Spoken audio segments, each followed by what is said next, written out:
Hi guys, welcome back to my channel Bong ML. চলে আসলাম নতুন একটা ভিডিও নিয়ে। আশা করি তোমরা সবাই ভালো আছো আর আমিও অনেক ভালো আছি। আর আজকে আমি যাচ্ছি দীঘা। হঠাৎ করে প্ল্যান হলো, এখন যাওয়া যাক। ট্রেন আছে আমাদের 9:45, এখন অলরেডি 9টা বাজতে যায়। তো চলো যাওয়া যাক। আমরা সবাই বাড়ি থেকে বেরিয়ে পড়েছি। আমাদের বাড়ি থেকে যেহেতু স্টেশনের দূরত্ব 15 মিনিট, তো সেই জন্য আমরা টোটোতে করে সবাই যাচ্ছি।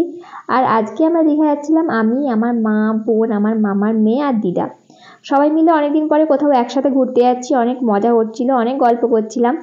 আর আজকের ব্লগটা কিন্তু এটা হলো 1 জানুয়ারির ব্লগ। আমার আপলোড করতে করতে অনেকটাই দেরি হয়ে গেল, আসলে একটু ব্যস্ত ছিলাম, সেই জন্য এত দেরি হয়ে গেল আপলোড করতে।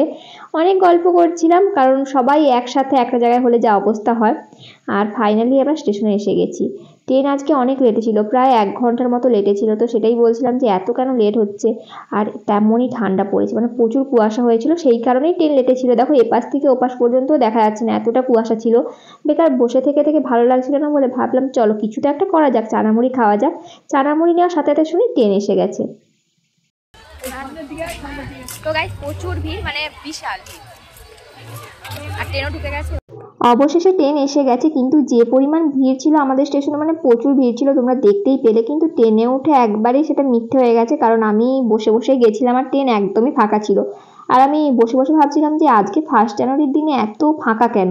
তারপরে এসব ভাবতে হবে, দীঘায় তো নেমে দেখি আমি পুরো অবাক যে এত লোক ছিল কোথায়। মানে সামনে পেছনে যেখানেই দেখি শুধু লোক আর লোক, মানে যত লোক ছিল মনে হয় আজকেই দীঘায় এসছে। তো তোমরা দেখতেই পাচ্ছ কি পরিমাণ ভিড়, আর এরকম ভিড় ঠেলে ঠেলে যাওয়া যে কি কষ্টের তোমাদের আর কি বলবো। যেরকম পরিমাণ ঠান্ডা পড়ছে সেরকম পরিমাণ বলতে পেরেছি, মাথা পুরো ইয়ে হয়ে যাচ্ছে। আর যা ভিড়,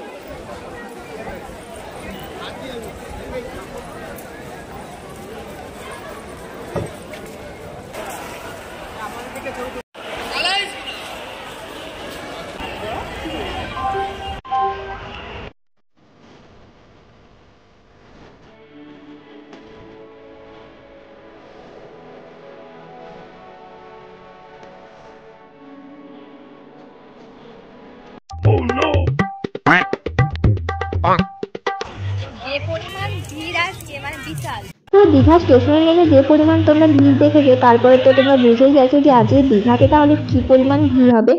আর আশেপাশে তো দোকানদানি রয়েছেই।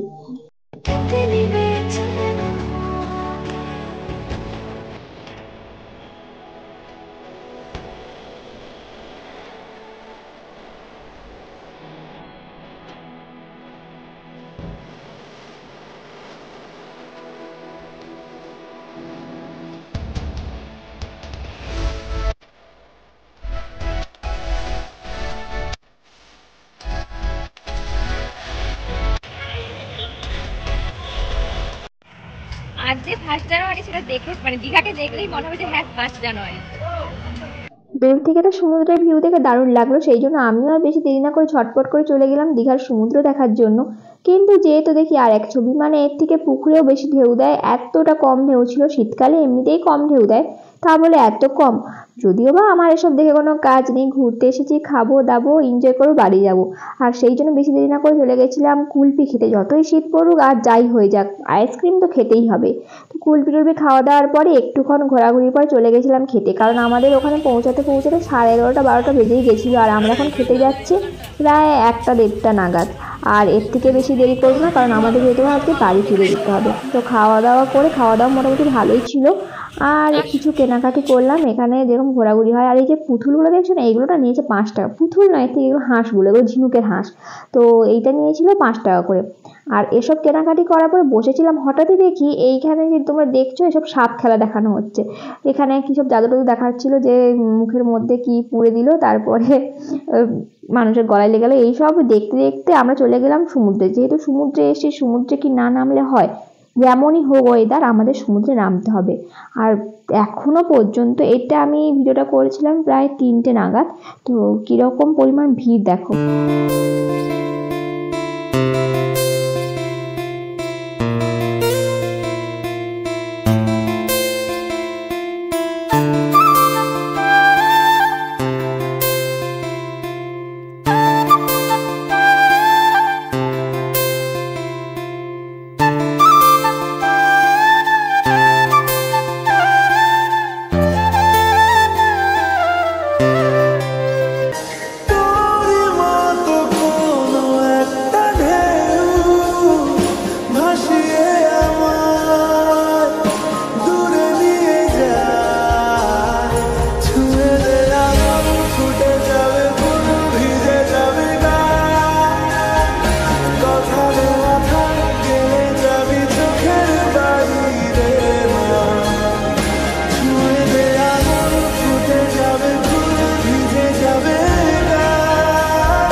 যেহেতু 5টার সময়, সেই জন্য আমরা আর বেশি দেরি না করে চলে গেছিলাম মেলাটায় ঘুরতে। মানে দীঘাতে যে মেলাগুলো বসে ওখানে অনেক হাতের মানে চীনা মাটির এরকম জিনিসপত্র, ঝিনুকের তৈরি অনেক কিছু জিনিসপত্র বসেছিল, অনেক ভালো ভালো জিনিসপত্র। তো সেগুলোই দেখছিলাম। আর প্রচুর বড়োভাবেই মেলা বসে, অনেক কিছু জিনিসপত্র থাকে, ঠাকুর, তারপরে গলার হার, প্রদীপ, বিভিন্ন রকম ঘর সাজানোর জিনিস টিনিস অনেক কিছু। তো তোমরা দেখে নাও আমরা কি কি দেখেছিলাম।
कितना बेचैन हो के तुमसे मिल